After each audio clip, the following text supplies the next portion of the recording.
الليلة التي لم تنسى. في إحدى الشركات الخاصة في القاهرة كان 3 أصدقاء بيشتغلوا في قسم واحد، كريم وأسامة وحازم. ال3 صحاب بقالهم سنين، وكل يوم بيخلصوا الشغل ويمشوا. لكن اللي حصل في الليلة دي كان آخر حاجة ممكن يتخيلوها في حياتهم.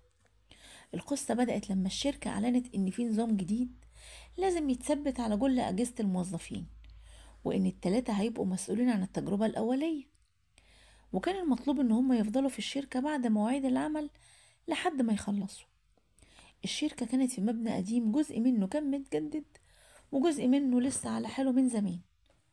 بس الدور السادس ده كان آخر دور، كان مقفول بقاله أكتر من 15 سنة، محدش بيدخله، ومفيش أي سبب رئيسي يوضح ليه اتقفل.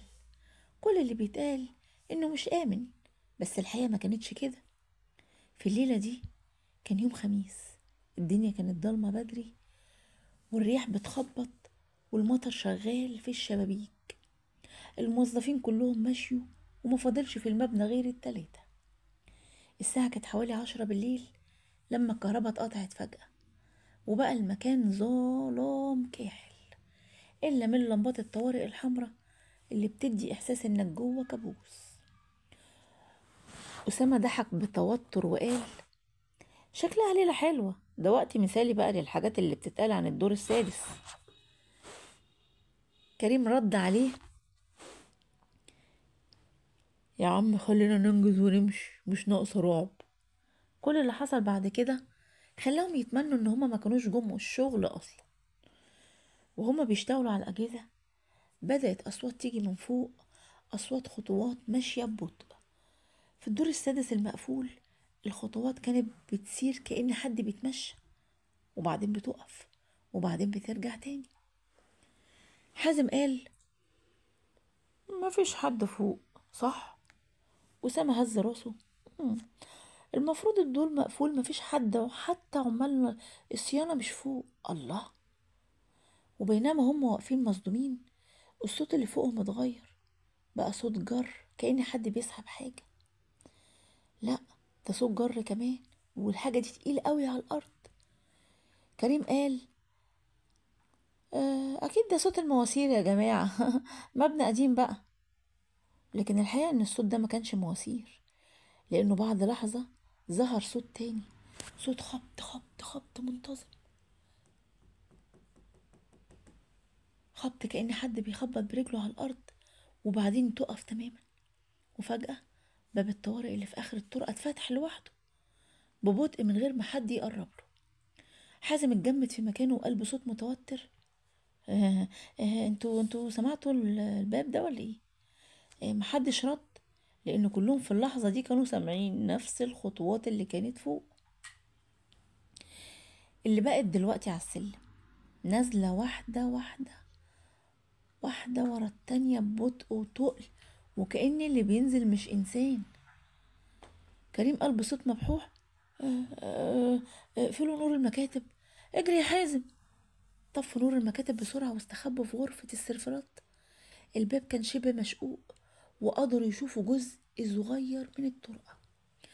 الخطوات قربت، كانوا قادرين يسمعوها بوضوح، خطوات شخص أو حاجة ماشية بنفس تقيل، كأنه صدره بيطلع وينزل بغضب. وبمجرد ما قرب من باب السيرفرات ظهر ظل طويل أطول من الطبيعي، جسمه مايل ورقبته ممدودة وبيتنفس بصوت مخيف.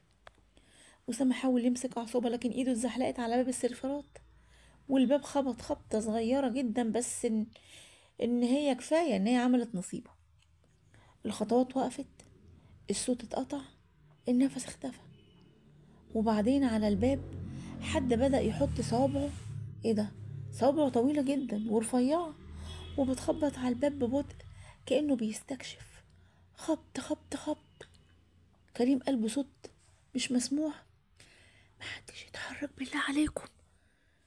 لكن اللي بره سمعوا لأن الخبط وقف، وبعدين اتسمع صوت همسة، همسة قريبة جدا، كأن حد بيهمس في ودنك: أنا شايفك، أنا شايفك.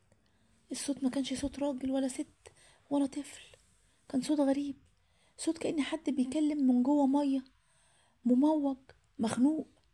الباب اتحرك هزة بسيطة، وبعدين مرة تانية كأن حد بيحاول يفتحه بإيده الطويلة. أسامة ما قدرش يستحمل، جرى ناحية الباب الطوارئ من غير ما يفكر. أول ما خرج اتقطع صوته كأنه انسحب في الهوا. كريم وحازم طلعوا وراه يجروا طرقة طويلة ضلمة، نور طوارئ أحمر، وصوت خطوات بتجري، بس مش خطوات أسامة، خطوات حاجة تانية بتجري وراه بسرعة. وفي كل مرة الخطوات دي تلمس الأرض بتهتز بتهتز. لما وصلوا على السلم شافوا أسامة واقف، بس مش واقف طبيعي، واقف مواجه الحيطة، ايده على الحيطة ورقبته مايلة بطريقة غريبة. كريم نده عليه: أسامة، انت كويس؟ أسامة لف، بس لفة مش بشرية، رقبته لفت قبل جسمه بثواني، وعينه كانت سودة بالكامل. وابتدى يضحك بصوت نفس الشخصية اللي كانت بتتنفس بصوت تخين وبتهمس: قلتلك أنا شايفة. وجرى عليهم بسرعة غير طبيعية، هربوا لتحت ينزلوا من الدور الخامس للرابع، لكن كل ما ينزلوا النور يتطفى ويشتغل، وفي كل مرة ينور يلاقوا أسامة واقف على أول السلم ساكن، وبعدين في الضلمة بيختفي. لحد ما وصلوا الدور الأرضي لقوا الباب الرئيسي مفتوح، جريوا بكل قوتهم، خرجوا للشارع. المطر، العربيات، الناس، الحياة رجعت. وقفوا يلهثوا ويبصوا وراهم، مفيش حاجة بتخرج وراهم. لكن لما التفوا يبصوا على شبابيك المبنى لقوا ظل أسامة واقف في الدور السادس المقفول، واقف ثابت، وعينه السودا بتبص عليهم من بعيد، بتبص قوي. وتاني يوم الشرطة لقت الكاميرا بتاعة المراقبة كلها متسجلة، بس اللي اتسجل في الدور السادس كان أبشع. الكاميرات صورت أسامة طالع للدور المقفول لوحده، وهو طالع في حد أو حاجة ماشية جنبه، جسم طويل أسود وبدون ملامح، وماشية جنبه نفس سرعته، لحد ما دخلوا الاتنين جوه ظلام الطرقة والكاميرا اتقطعت. أما كريم وحازم مرجعوش الشركة تاني، وكل اللي يقولوا عنه هو جملة واحدة بس: